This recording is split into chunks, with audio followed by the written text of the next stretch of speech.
everybody. Welcome to Digital Health Talks. This is Megan Antonelli, and today we are tackling one of the biggest questions facing healthcare technology leaders today. When can we trust AI with clinical decisions, and when is human judgment non-negotiable? My guest is Professor Vasant Dhar, a professor at NYU Stern School of Business and Center for Data Science, and one of the world's foremost authorities on prediction, data science, and trust in AI. His new book, Thinking with Machines, The Brave New World of AI, just released by Wiley, provides a practical framework for evaluating AI reliability, something healthcare executives desperately need as opaque models increasingly influence everything from risk scores to treatment pathways. Professor Dhar has been studying machine intelligence and model risk since the 1990s. His Brave New World podcast has surpassed 1 million downloads, and his work has appeared in the New York Times, Wall Street Journal, and MIT Tech Review. He's one of the rare experts who can explain, not just speculate, on how to decide when a model is trustworthy. Professor Dhar, welcome to Digital Health Talks. It's such an honor to have you here. Delighted to be on the show, Megan. I mean, we have been talking with so many on AI and the impact on healthcare. So to have someone who's been studying it as long as you, is just great. So tell us a little bit about, what you've been seeing and what you've been working on. I mean, it has been this, everybody talks about AI for the last 4 years, but it's been around for quite a bit. So tell us about your work. It's around for a long time. Megan, the reason I got into AI, it was because of healthcare. This was in 1979. So I was a doctoral student wondering what to do with my life. And, one of my senior colleagues came to me and said, hey, there's this guy who has built the world's first medical diagnostic system that covers the entire field of internal medicine. And I want to have him offer a course in AI. And I said, what is AI? And he said, well, it's about getting computers to be smart. So I said, that sounds good to me. So he and I, along with 2 other students, walked up to the medical school at the University of Pittsburgh. Top floor, there was a lab called the Decision Systems Lab. And the professor was on the phone. So we waited outside his office. And there was a long room. In the middle of the office, there was a big screen connected to a computer at Stanford. This was the days of time sharing. There were no PCs. And there was a physician with snow white hair puffing a cigar, discussing a case with the system called Internist. And he was discussing it via his assistant because he couldn't type, right? In those days, no one could type. And I was watching this, and he entered a bunch of symptoms about a patient, a real case. And Internist went off and started asking a bunch of questions. He answered some of them. To some of them, he said, I don't know. And then at some point, Internist asked him a question about, whether there was pain in the lower right quadrant or something like that. And Jack Myers, who was the physician, said, why are you asking me this question? And I'll never forget the response because it changed my life.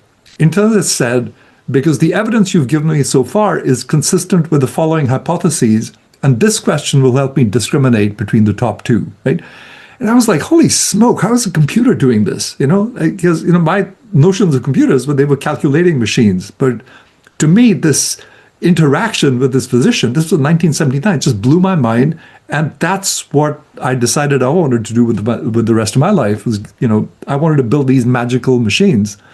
And, it's, what a long, strange trip it's been, since then, because I start my book with that very interaction, between Jack Myers and the physician. And then later in the book, I have the same interaction with ChatGPT. I gave ChatGPT the exact same symptoms and I ran it multiple times. And guess what? It came up with a virtually identical differential diagnosis, Wow. for the case, right? So that's what's amazing now is that, 50 some years later, we actually have Internist in the large language model. And it's in everybody's hands, right? I mean, how crazy. It's funny. It reminds me, we just were at the American Heart Association, and at one of the sessions, they did a Stump the Doctor session with, they actually had 3 different language models going and then 3 physicians on the stage. And it was incredible to see. And it was cardiology, and they were very difficult questions, some taken from, advanced exams, some taken from kind of real stump questions that even the doctors that were taking care of it hadn't gotten to. So it was amazing to see how, one, the difference between them, but also I think and this is what really struck me, is where the physicians were inconclusive. They ordered more tests. They could order more tests. They could get more information. Whereas the confidence with which the language models said yes or no was always very high. And they made the diagnosis and they set the treatment plan. And that's where the risk and the nuance comes, right? Because when you have that human element and a team approach, and you are also using it. And one of the things we didn't do in the session was to actually have physicians and AI, right? Because that's where the magic sauce should be, right? Yeah. So, but it is interesting to think that 50 years, have gone by, and here we are, just finally getting to really use these tools in a broad way. But yeah, exactly. I gave a talk last year at the CDC, which had a provocative title. It said something like, "Will AI make human doctors obsolete?" And I posed it as a question, and I discussed all the pros and the cons, right? And I actually thought that the audience would be very against, that it would not replace physicians. And to my surprise, they actually felt that the machine would do a better job, and in fact, some of them even felt that the machine might even be more empathetic, strangely enough, that is, one of the complaints that, Eric Topol points to in his book, Deep Medicine. He has this word cloud, which describes how patients see physicians, and it's not flattering, it's, unsympathetic, hurried, all that kind of stuff. And so I was surprised that people actually felt that, that the answer might be yes.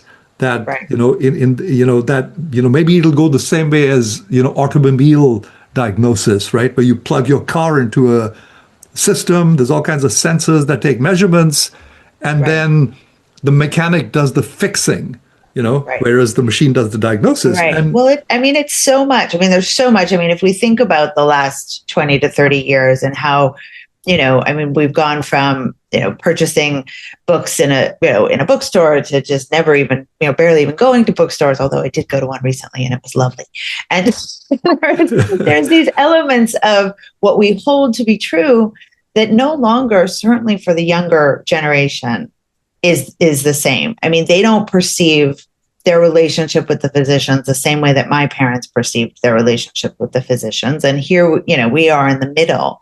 But when you think about that and sort of what the hesitations are, and what, you're kind of in that you mentioned that you were surprised. What are some of the other kind of misconceptions that you think healthcare leaders in particular hold around AI? Megan, it's interesting that you said the relationship with the physician, right? Because in the old days, we used to have a relationship with physicians, right? We saw them over and over again, and they got to know us and sort of knew about us. Whereas now we have no relationship, right? Because healthcare has become so specialized that, you just see a specialist for this, you see a specialist for that, and no one's really looking after the big picture, right? That everyone's sort of looking at their own little slice of the body, and that's what they're concerned about.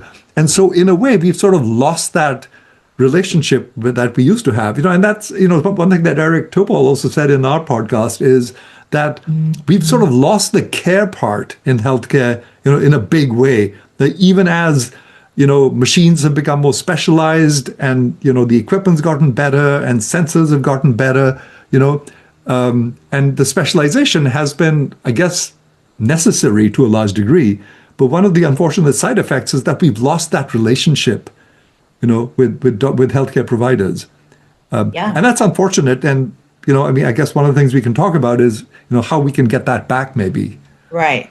Well, and that's, it comes down to, sort of the system of healthcare has made it much more, a commodity and a machine than really you think back to, I don't know, Little House on the Prairie, where, Doc came into the house and did that. But of course, on the other side of it, I was just listening to Scott Galloway talk about his healthcare experience. And you know what?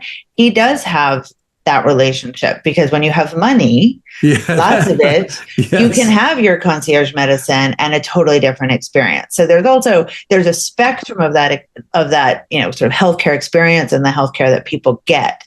But when we think about the healthcare that we can provide to everyone, which, I firmly believe we should be, AI does, I believe, provide that ability to kind of fill in some of the gaps, where if we get in the way of saying, well, people won't have the relationship with their doctors anymore.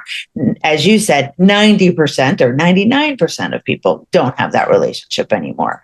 So where is it that we can both adopt and use, but mitigate the risk, I guess, is the big question. Yeah. And, I'm actually, one of the things I say in my book, and by the way, Scott wrote the foreword for my book.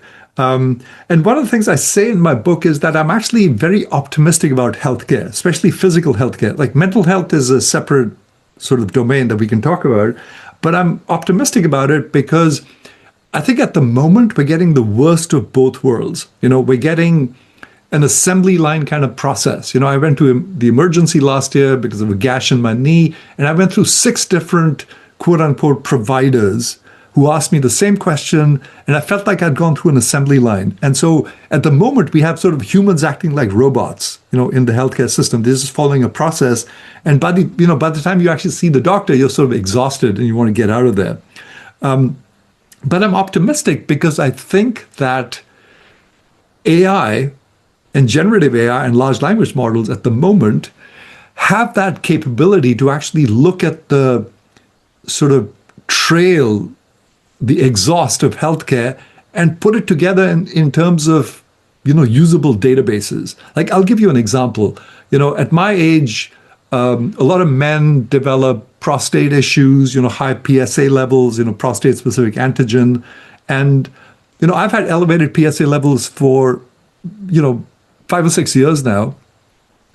And I've seen 2 eminent urologists, like really experienced guys, in their 50s and 60s, that have seen a lot of cases, but they're really baffled. After 2 biopsies, 4 MRIs, that there just isn't, they can't tell me, Vasant, I've seen 13,000 cases like yours, with the exact same PSA trajectory levels, and here were the outcomes, and I'm asking myself, why isn't there that kind of database? And the answer is because we haven't really been doing sort of systematic scorekeeping, right? The physician sees so many patients, and until a few years ago, God knows what actually made it into a system. Now, more and more stuff makes it into a system, notes, test results, all that kind of stuff.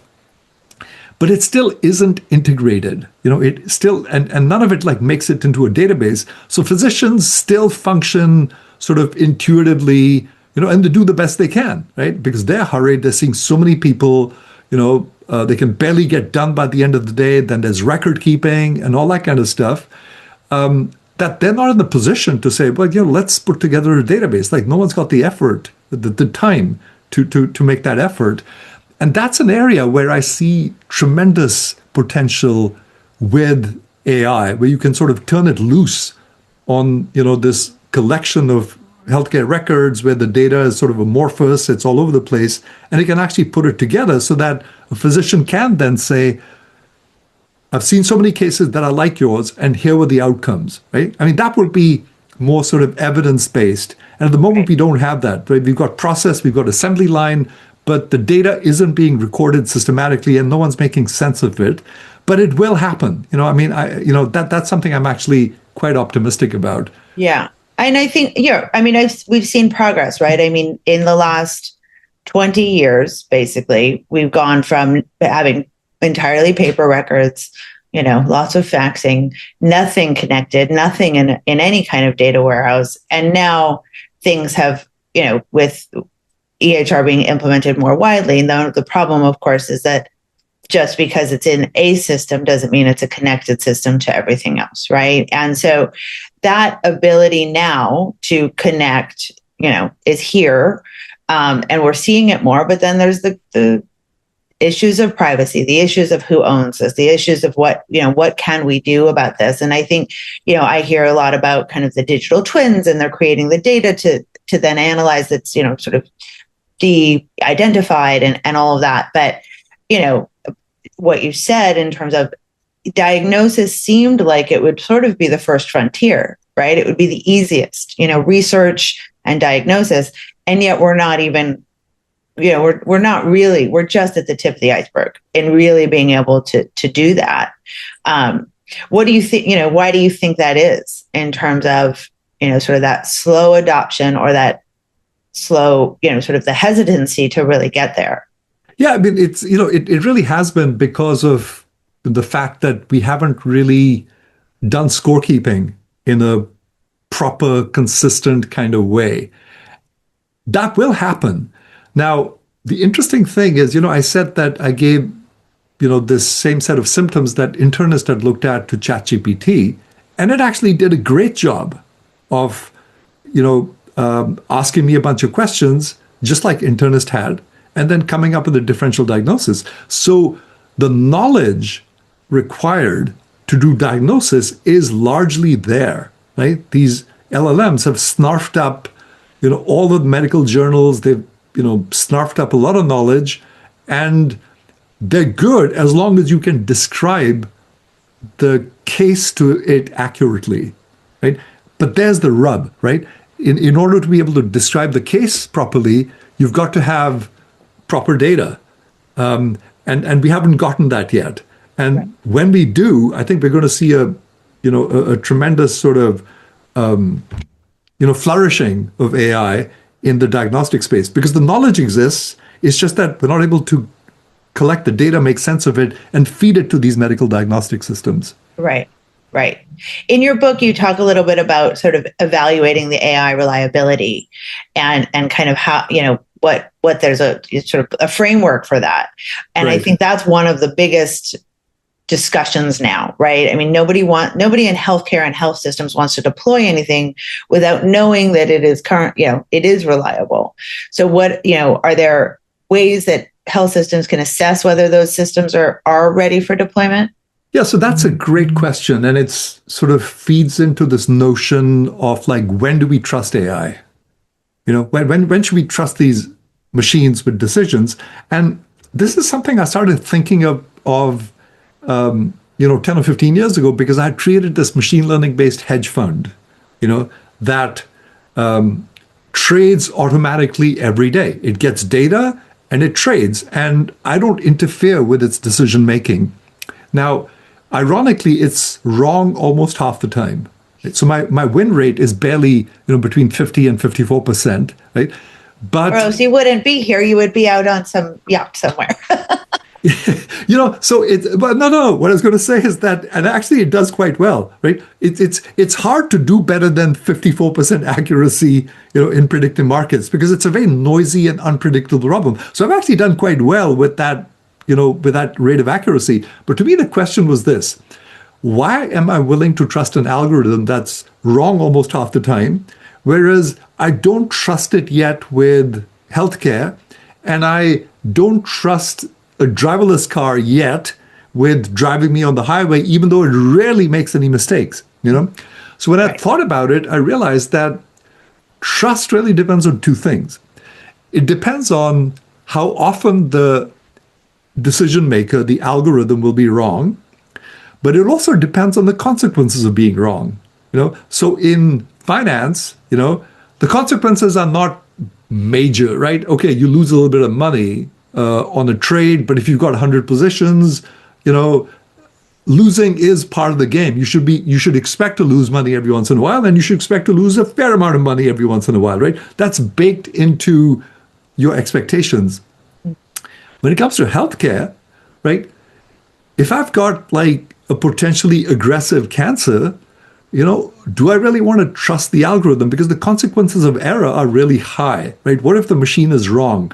I want a physician, even though the physician may be wrong, I want that degree of comfort that someone with deep medical knowledge, has looked at the problem, has analyzed the problem, and can hopefully explain to me what's going on, in a way that perhaps the machine can't do right now, right? So for something like that, I'd be hesitant to trust an algorithm.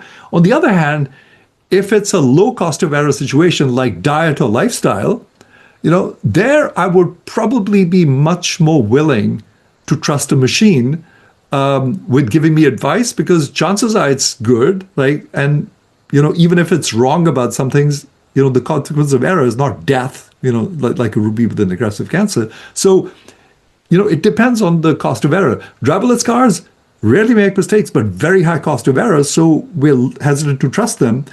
Urban taxis, we're beginning to trust now. I took a Waymo last year in San Francisco, felt remarkably safe,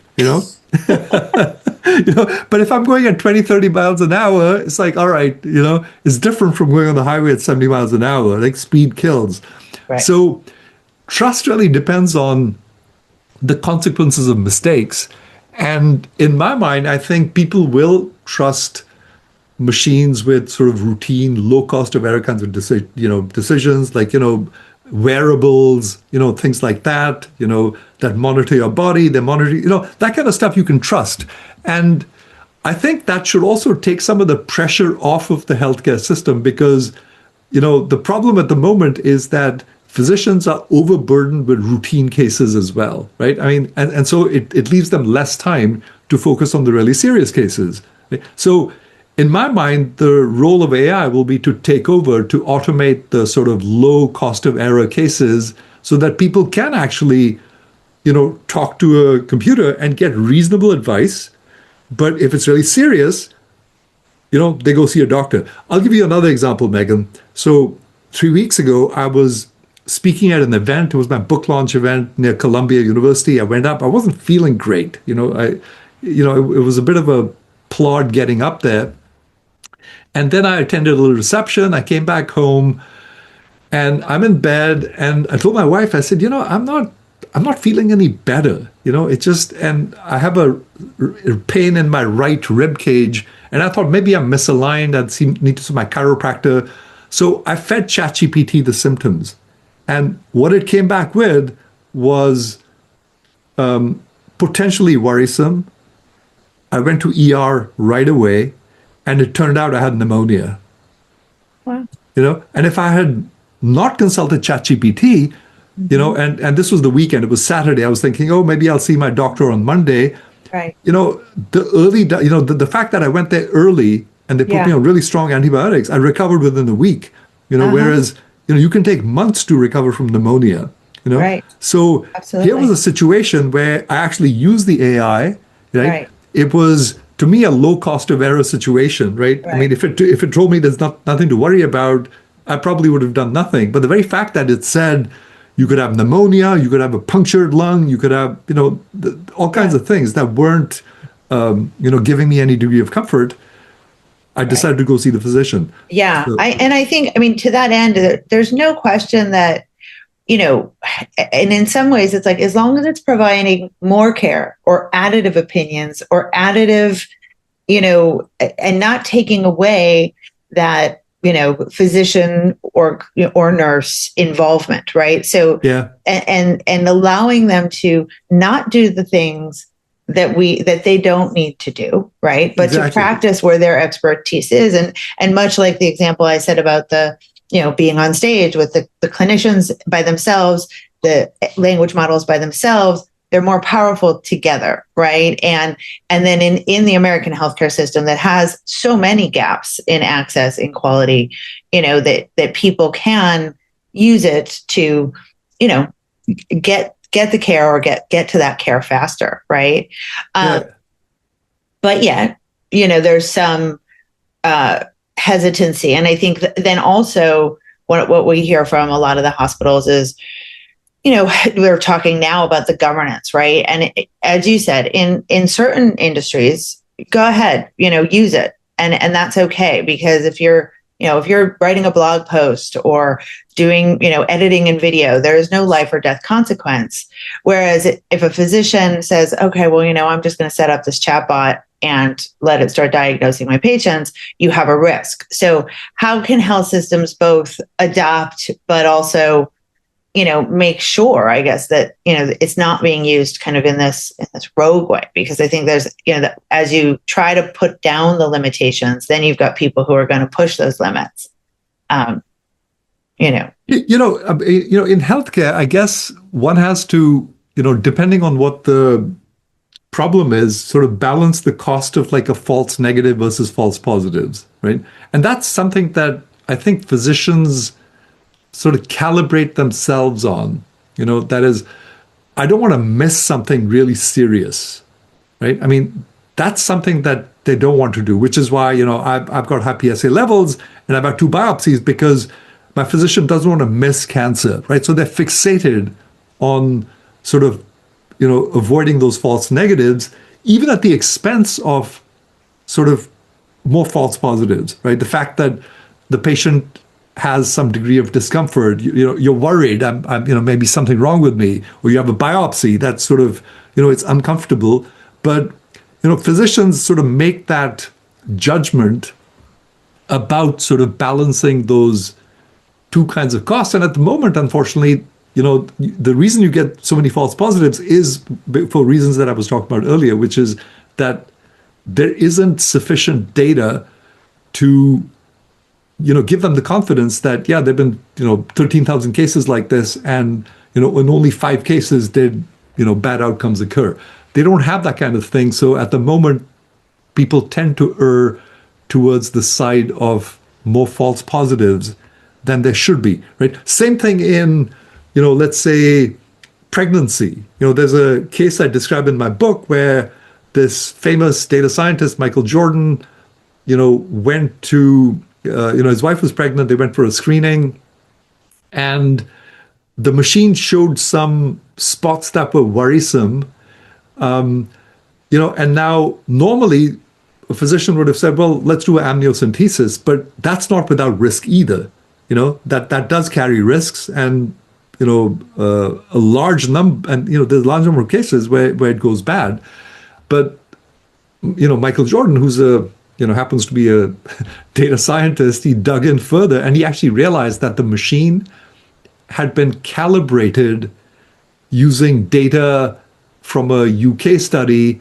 And when he sort of pushed them, they said, yeah, it's been sort of giving a large number of false positives recently.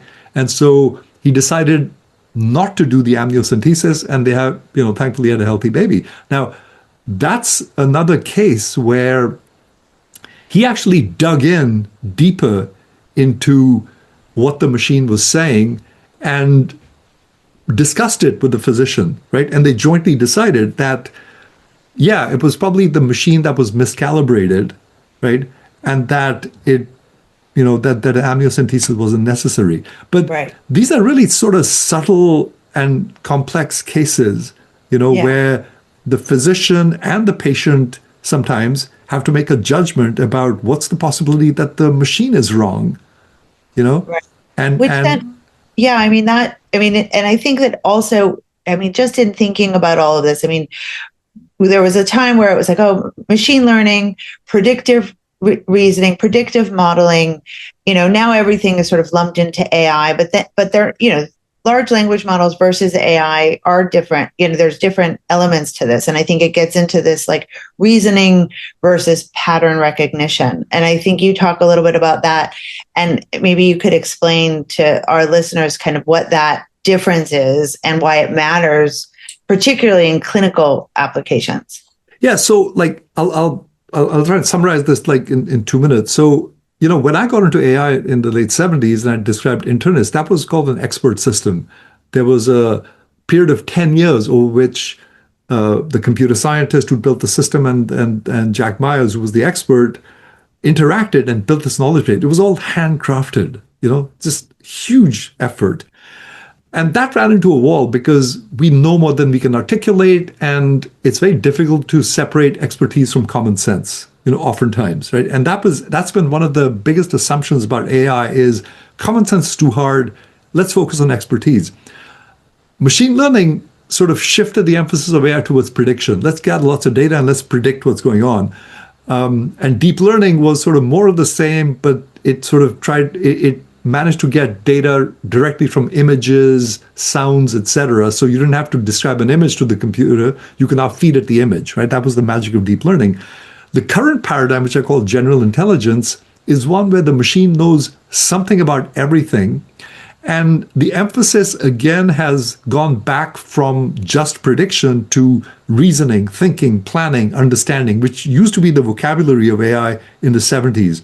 We got away from it with machine learning because we just became fixated on prediction. But now with the emergence of these large language models and general intelligence, we're back to sort of the old days where we've gotten more ambitious now about AI, that is not just about prediction, it's about reasoning and thinking and explaining what's going on. And that's what we now expect from these large language models, right? So when a physician uses them, the large language model, quote unquote, understands the meaning of things, the meaning of symptoms, and can interact with the physician in their language, right? And that's what's new and exciting. That wasn't the case prior to ChatGPT. Right. So that's a tremendously useful kind of functionality that modern AI has brought to the table, this ability to sort of integrate, good old prediction with actually reasoning more deeply about a case and thinking about it. But I mean, in some ways, it is still as you said, that first model with Jack Myers, it was one physician or one collective physician training it on all the information that he had access to, right? And even now, as these models are learning, building, growing, they're getting the information of all we've studied. And yet we know we haven't studied everything. We have, had our own biases and our own focus and our own lenses or blinders on with respect to what we've studied. So in all of it, that this whole, the study of everything, it would still be, to some degree, still a snapshot of what we've put in there. And so in some way, and in some cases, these models are quite opaque, right? It isn't like I can just go to Jack and say, hey, how'd you train this, necessarily. And I guess that gets to, in some cases, as these hospitals and health systems and, even outside of healthcare are making decisions of what models to use, right? I mean, do you just go to the one that is the biggest? Or is it better to have sort of more highly specialized ones that you have more control over? And is that something that you're seeing people making decisions about? Yeah, so it'll depend on the problem, and because you're absolutely right. The question is like, how were these large language models trained? Like, what data did they look at? And no one's entirely sure about what that data was, except that they seem to do remarkable things. But the question is, do you expect them to be right and truthful all the time? No. I mean, modern AI is not designed to be truthful. It's designed to make sense, and so truth has sort of become a little bit of a casualty. But to your question, it'll really depend on the kind of problem we're looking at, right? So for routine kinds of cases, I think people will tend to trust the AI, right? Chances are it's seen lots of the relevant data. The consequences of error are not that high. It saves you a lot of time. Trust it. On the other hand, if it's something that's, a cancer of some sort, an unusual situation, then you really have to doubt the machine, right? Like, could it possibly have seen lots of cases like that? Probably not. And that's where human judgment comes in. And to the extent that people will, to the extent that we can get language models that are sort of fine-tuned to certain diseases, right? Those will have to be developed probably in-house. That is, you can't expect like an open AI to provide a medical solution out of the box that'll cover the entire field of medicine, equally well, right? That's probably a bit of a stretch. And chances are that, hospitals, providers will probably have to take some of these models and fine-tune them for the sorts of problems they're looking at, right? So if they're looking at, let's say, Parkinson's or some sort of aggressive cancers, then chances are they'll have to fine-tune these LLMs with that data to be able to get better results from them. But we're a long ways off from that. Right? So I think in the interim, we're going to see a situation where these tools will be useful, but for unusual problems, you'd want the physician to weigh in and really make a judgment about whether the machine is on the right track or whether it, may not be, right? There's, at the moment, there still is no substitute for human experience when it comes to complex cases, right? That we wouldn't trust the machine for that because the cost of error is too high. And the other reasons, as you point out, is we don't know what the training data is that was used. It could have been, it could have had biases in it. It could be incomplete in many ways. Right. And that transparency, despite Sam Altman being named, the top most important person in healthcare by Modern Healthcare or whatever he was named as this week or recently, they aren't transparent. That model certainly isn't transparent about what has trained it, and certainly what as patients make those decisions of what we can and can't use, or what physicians should use. What do you think there is in terms of that accountability? Right. I mean, I think we've heard a lot of discussions around what can health systems do, or what should health systems be doing to kind of either protect themselves or structure accountability if AI is used and then makes an incorrect decision. I think physicians, and by the way, it's very difficult to change human behavior, right? I mean, we are trained in a certain way, we follow processes, so it's very difficult to change human behavior. And I suspect that, experienced physicians, maybe who are in the 50s and 60s, are probably not going to change that much, right? These changes happen generationally, right? That younger physicians who are sort of more into using evidence in creating databases, I suspect what they will start doing, and what they should really start doing, is to start keeping a record of when they trusted the machine versus when they didn't trust the machine. And I mean, literally, doing scorekeeping and learning about this, because to me, that's the only way to really learn about how well this black box is doing is, through trial and error. And if many people start doing this and sharing their experiences, we could get to some really useful databases that tell us areas in which these machines do really well versus those where human judgment is absolutely essential. We're not there yet, but I can see that we will go down that road. It's a question of when and not if. And it's a question of also people who are trained to think in this way, who will be more willing to do it. Right. And as we transition, there will be some in the middle, some early adopters. I mean, I think we see it now. When you think about it, I mean, healthcare or outside of healthcare, with all the different industries and sectors that you're looking at in terms of their appetites to sort of adopt and move forward. And, your book is called Thinking with Machines. So, there's so many different areas where that's applicable. Where is your area where it's like the highest risk and you find it to be most scary versus the greatest promise? Well, my take on this is that the high-risk cases are, like I said, aggressive cancers, those are high-risk cases. You probably shouldn't have a machine making those kinds of decisions. Now, having said that, I think that one of the really promising areas of health is in integrating different modalities, such as images or sounds or smells. I mean, smell is actually like a really interesting new frontier in AI. There's this woman called Joy Milne who can smell Parkinson's 100% accuracy, right? They've done blind tests on her and she can smell it. She says it, smells like wet cardboard or something like that, and she only realized it because her husband had Parkinson's, and then 12 years later, they went to a support group of Parkinson's patients, and she said she smelled it on everyone who walked into the room, right? And that's when she realized she could smell it, and there were no biomarkers that existed.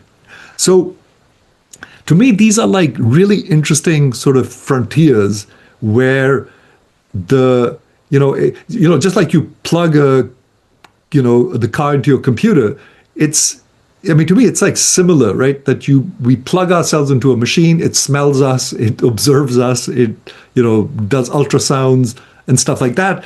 And to me, those are, what I see as the sort of frontier of medical research, is to be able to integrate these kinds of senses.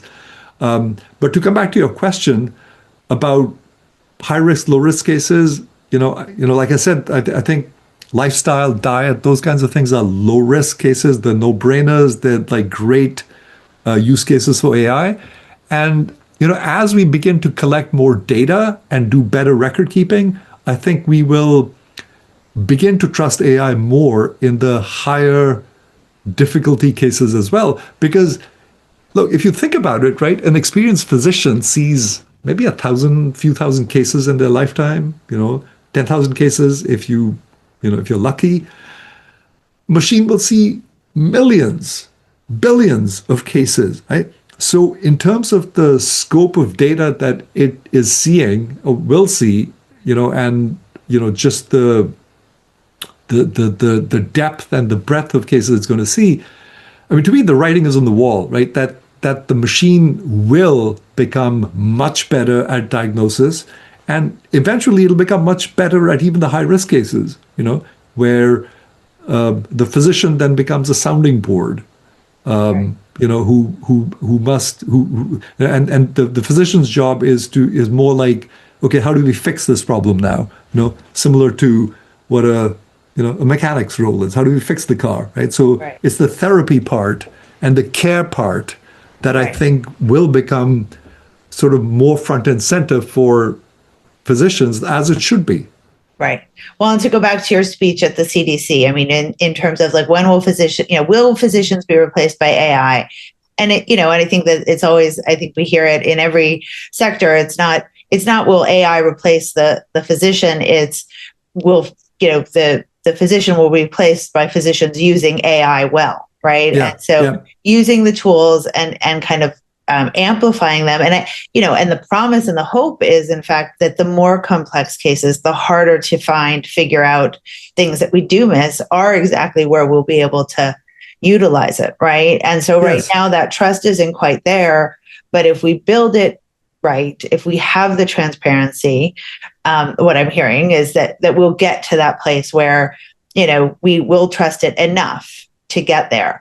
Are there things that you think about that you see us doing in adoption, or even in our dialogue about it, that you think we're going in the wrong direction? Or are you generally positive in terms of how things are moving forward? I mean, having sort of seen this, over the last 50 years, and then this sort of sprint in the last 5. So Megan, there's a word that you used that I want to bring some attention to, and that's amplified, right? And that's a key word, because I see this even in my students. I mean, one of the themes in my book is that we're seeing an impending bifurcation of humanity, where the smart get a lot smarter. They are amplified, whereas people who use the machine as a crutch will tend to fall by the wayside. And the same thing applies to healthcare.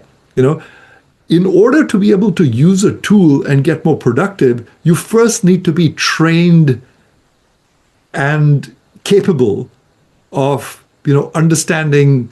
Probably, once you understand something, then you can use a tool to make you more productive. If you don't understand something, the tool isn't going to make you more productive. It's just going to tell you something, and you can take it or leave it. So if you're in some rural area and you're not trained, right, there's a shortage of physicians, and you have the AI, guess what? You're going to just use it because you're not capable of critiquing it.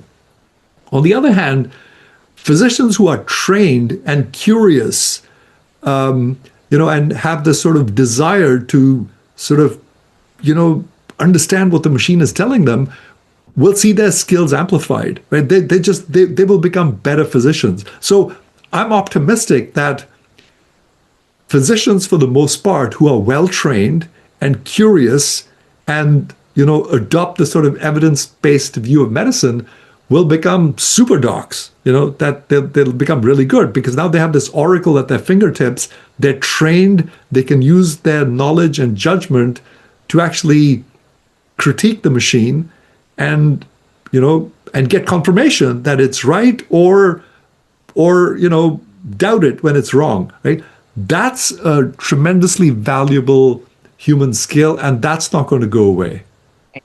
No, absolutely. And I think and that's where I think the optimism is for me as well, in terms of the gaps and as you said, amplification of, what is good and right and the intelligence. Unfortunately, there's also the side of it where I think, and you mentioned in terms of those who do use it as a tool who aren't, who maybe don't have the foundation of it. And that's when I think about kind of this younger generation and and where does the future of work go? And will we be, really replacing much of, what's going on in the workplace with AI? And then what does that leave for those in the workplace, right? So I think there, a lot of that has yet to be answered. Is that an area that you talk about in the book as well? Yeah, and because it builds on what I was saying earlier, that to me it's not clear that AI is going to just replace human work, right? It'll replace certain kinds of work, right? But technology has always done that, right? We saw that in the 80s with automation, and Detroit went through some really heavy pain, as things were being retooled. So you'll always have some degree of replacement. But to me, the more likely outcome is that the expectations that we have from humans will go up.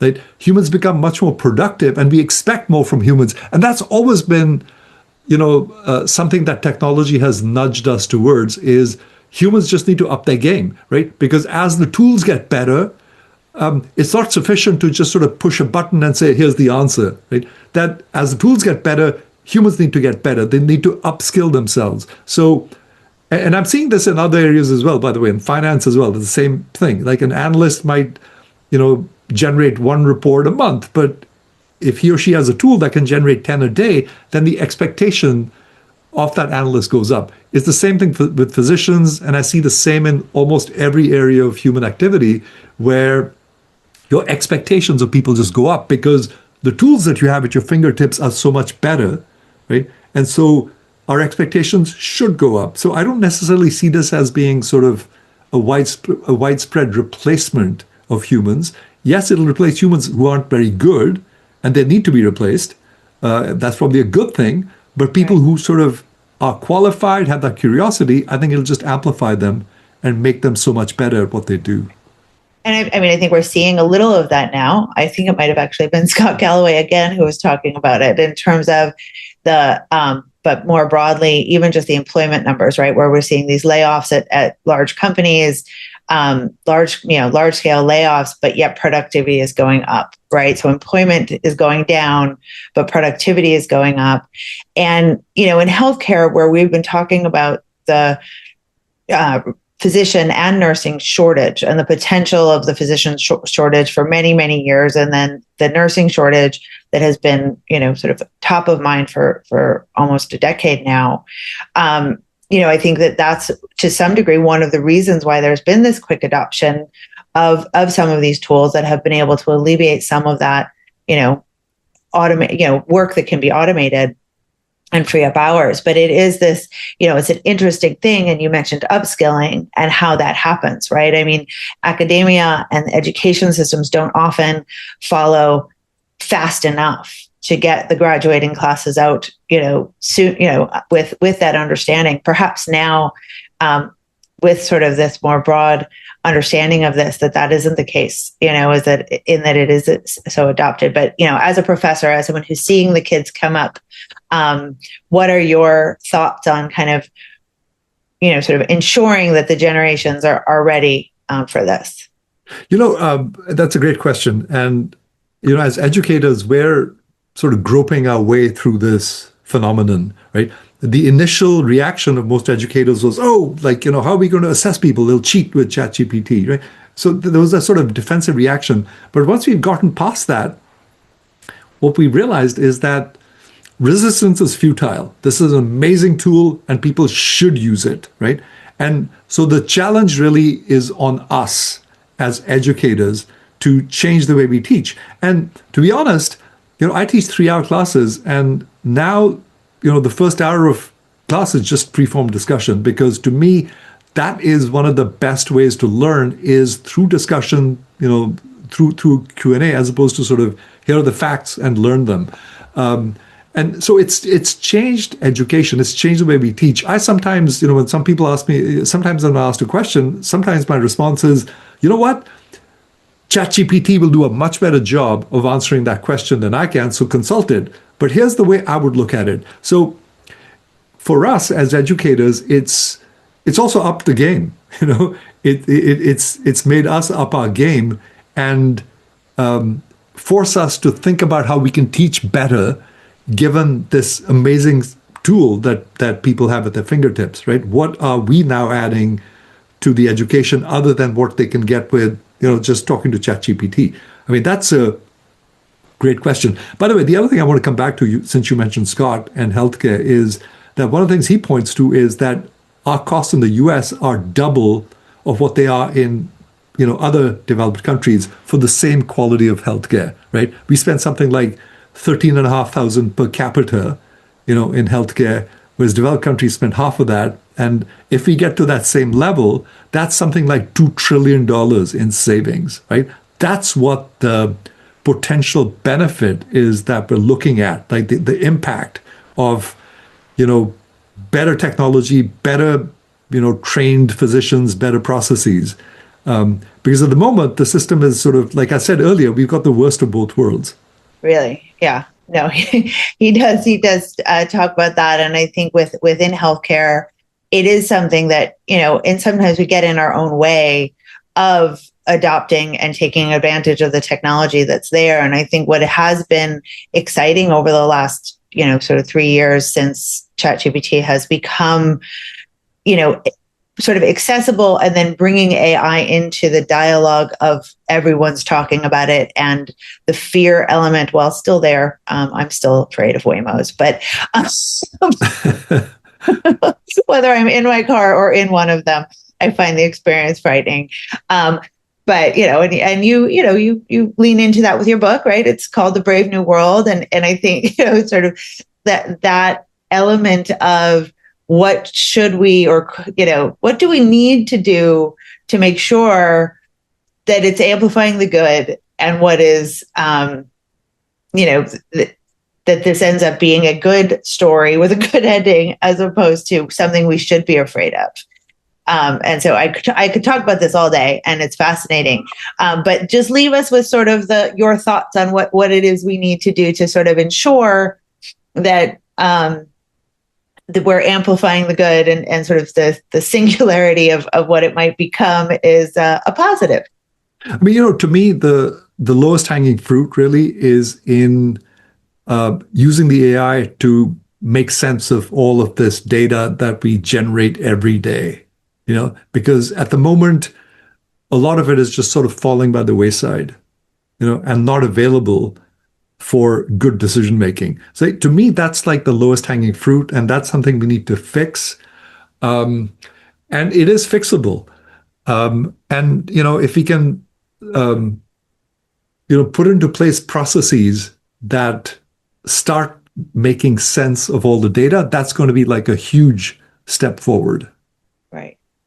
Yeah, no, that is huge. And I think it is we think about it in I think I just saw some dancing robots and some, you think about the human element of this, but what it comes down to is the data. And this is just a new way of channeling that power of that data to make it knowledge, to make it actionable knowledge, right? And when there is so much data, particularly in healthcare, that whether as a physician, as a nurse, as a patient, you're going through so much data, that this is a tool to sort of help you navigate that.